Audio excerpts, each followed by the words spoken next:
Sensation. Sensation, le MAG.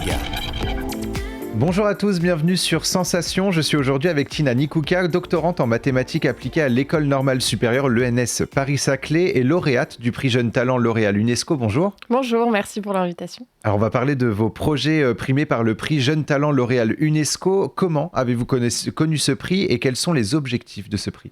Alors, j'ai connu ce prix à travers une de mes très bonnes amies qui a vu que ce prix récompensait en partie le partage des sciences auprès des plus jeunes. Donc, elle a pensé à moi directement. Et ensuite, oui, j'ai mes directeurs, des professeurs de l'école qui m'ont transféré le mail et m'ont dit de candidater. Et pourquoi la visibilité des femmes dans le domaine de la recherche vous semble importante ? Alors, donc ce prix permet d'augmenter la visibilité des femmes en sciences, globalement. Moi, en sciences, je suis en mathématiques appliquées informatique.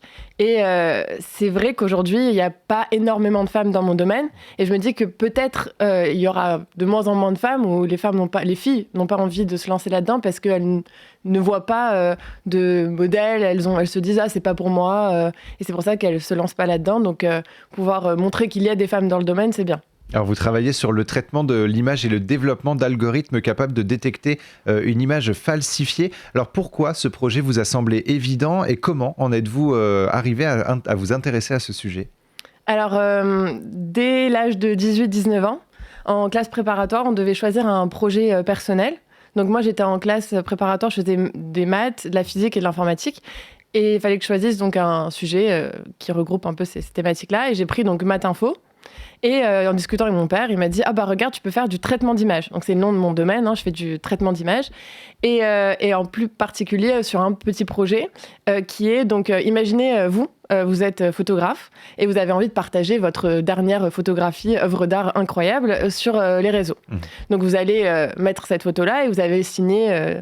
de votre nom, et moi derrière, donc mauvaise personne peut-être, j'ai envie de vous voler cette photo et dire qu'elle m'appartient.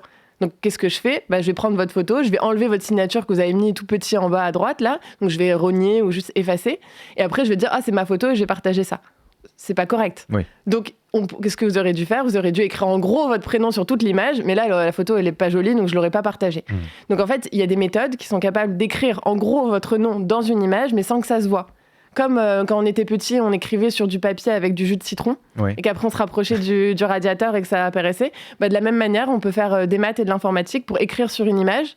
Et seule la personne qui a donc le radiateur, donc une autre méthode, est capable de savoir que cette image, elle vous appartient, quoi. Alors c'est en ça que consiste justement cet algorithme de pouvoir signer l'image sans que ça soit visible donc à l'œil nu, mais grâce à des logiciels finalement ?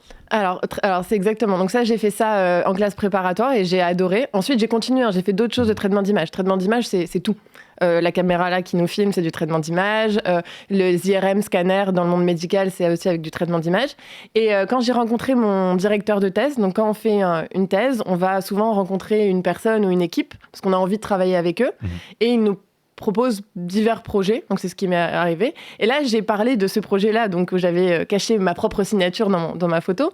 Je pense qu'il a vu que je trouvais ça passionnant, j'avais beaucoup aimé faire ça, et il m'a proposé un autre sujet, donc c'est mon sujet pour lequel j'ai été primée, mon sujet de thèse, qui est après coup, donc s'il y a une image qui est sur Internet, de savoir qu'est-ce qui lui est arrivé, si elle avait une signature à un moment donné, ou si même elle a été retouchée. Et c'est là où mon algorithme que j'ai créé, donc mon logiciel, permet de détecter si une image a été retouchée ou pas. Donc vous pouvez retracer finalement tout l'historique de cette image, de son début, de sa première publication sur Internet, à ce qu'elle est devenue avec le temps ? Alors c'est le rêve. Idéalement, oui, exactement. Et encore plus que ça, on oublie parfois que la vie, moi j'appelle vraiment ça comme ça, une image a une vie. Et la vie d'une image, elle commence pas au moment où on l'a postée sur Instagram. Elle a commencé à partir du moment où la lumière est entrée dans le capteur de l'appareil et que votre téléphone ou votre appareil photo a fait plein de opérations mathématiques en fait pour vous donner ce résultat qui est joli et qui vous permet aussi de stocker ça en mémoire. Et de l'envoyer effectivement sur les réseaux sociaux, puis d'appliquer des filtres. Tout ce qui est filtre Instagram, Snapchat, tout ça, c'est très proche de ce que je fais, sauf que moi, j'applique pas un filtre pour rajouter, je sais pas, des oreilles de chien sur une photo où il y a un humain, mais j'applique un filtre qui est capable de dire quelle partie de l'image a été retouchée. Alors vous avez justement, enfin vous l'avez évoqué, les images falsifiées, donc les personnes qui reprennent des images sur Internet et qui se les approprient. Le développement et l'évolution d'Internet font justement grandir, selon vous, le risque de voir émerger de plus en plus d'images falsifiées? Alors, des images, des photomontages, il y en a toujours eu, même avant l'image numérique. Je pense le mensonge, tout ça, il y a toujours eu. Une information, c'est toujours plus facile de l'accompagner d'une image ou d'une vidéo pour prouver l'information. Aujourd'hui, ce qui est plus facile, c'est l'accessibilité aux outils de retouche. Moi, quand je discute avec des collégiens, lycéens, ils savent tous utiliser Photoshop ou d'autres logiciels. Ils connaissent souvent pas le nom, mais ils sont capables d'appliquer des filtres et même d'appliquer des retouches locales. Par exemple, les yeux fermés, les ouvrir, se rendre plus fin, enlever les boutons, enfin plein de choses comme ça. Je pense pas que ça soit très grave de faire ça. Même tant mieux qu'ils apprennent à faire ça. Et ce serait mieux s'ils savaient que c'était des opérations de mathématiques aussi derrière pour plus écouter à l'école. Mais en tout cas, ça, c'est bien. Ça, c'est pas dangereux. Je pense pas, parce que les films avec effets spéciaux, on n'a jamais trouvé ça dangereux, ouais. Je pense. On doit voir des gens dans l'espace avec des dinosaures en même temps. Enfin, ça, voilà. Par contre, il y a aussi quelque chose de nouveau qui arrive. C'est très très récent, c'est de cette année. C'est des outils ou des logiciels qui sont capables de créer une image de toute pièce, complètement fausse. Donc en fait, on écrit un texte. Par exemple, j'écris un chien avec un chapeau bleu et ça nous génère une image avec un chien et un chapeau bleu. C'est pas comme quand vous tapez dans Google où il vous trouve des images de chiens avec un chapeau bleu. Là, c'est une image qui n'existait pas. C'est comme si quelqu'un l'avait dessinée, mais c'est hyper réaliste. Et ça... c'est une nouvelle porte qui s'ouvre pour tout ce qui est faux et voilà. Alors vous êtes en collaboration avec la profession journalistique pour vos recherches. Quels sont les objectifs de cette collaboration ? L'objectif, c'est de leur créer des outils pour qu'ils les intègrent à leur logiciel de fact-checking, donc de vérification d'informations, qu'ils mettent à disposition du grand public et des journalistes en particulier, donc d'aider les journalistes à savoir si une image est vraie ou fausse, remonter à la source, comme vous l'avez dit. Alors les futurs journalistes, justement, cette génération qui a grandi avec Internet, est-elle sensible au traitement de l'image et surtout à la lutte contre les fake news liées aux fausses images ? J'espère. En tout cas, moi, je donne un cours à des journalistes en formation complémentaire, donc après le niveau de master. Et déjà, s'il y a des journalistes qui viennent suivre ce cours, c'est qu'ils sont au courant, ils ont envie d'avoir des outils pour justement lutter contre ça. Mais surtout, moi, ce que je remarque, c'est que ce soit pour les journalistes ou pour toute personne, c'est qu'avant, on partait à la recherche d'une information. Et quand on avait une réponse, déjà, on était content. Et même, on disait, il faut essayer de trouver 3 réponses qui coïncident, comme ça, c'est la vérité. Aujourd'hui, on part à la recherche de rien du tout. On est bombardé d'informations. Et souvent, ces informations, elles sont accompagnées d'une image ou d'une vidéo.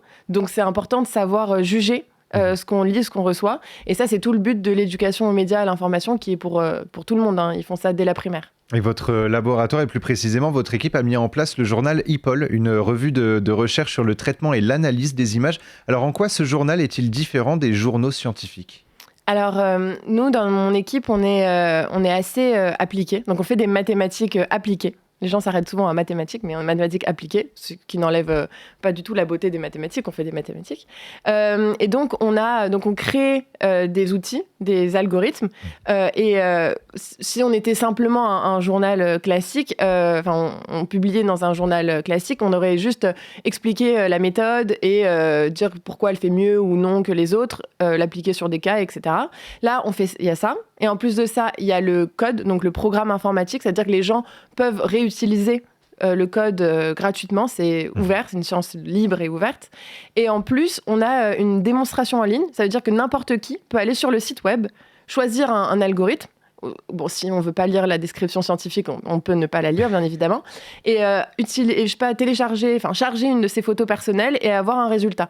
Donc, par exemple, si j'ai un article qui explique une méthode qui est capable d'extraire, par exemple, les contours d'une image, donc ça veut dire tous les bords, comme si j'étais un dessin, je peux prendre une photo de nous maintenant, la mettre en ligne et obtenir ce résultat. Ça ressemble à un filtre, les enfants, ils aiment bien, ça ressemble à un filtre. Mais sur toutes les méthodes, on peut faire ça, ouais. Merci Tina Nikouka d'avoir été avec nous sur Sensation. Donc je rappelle que vous êtes doctorante en mathématiques appliquées à l'École normale supérieure, l'ENS Paris-Saclay, et lauréate du prix Jeune Talent lauréate du prix Jeune Talent L'Oréal UNESCO. Pour plus d'informations sur vos travaux, on peut se rendre sur le site nikouka.com tout simplement. Et pour revoir ou réécouter cette émission, rendez-vous sur notre site et notre application Radio Sensation.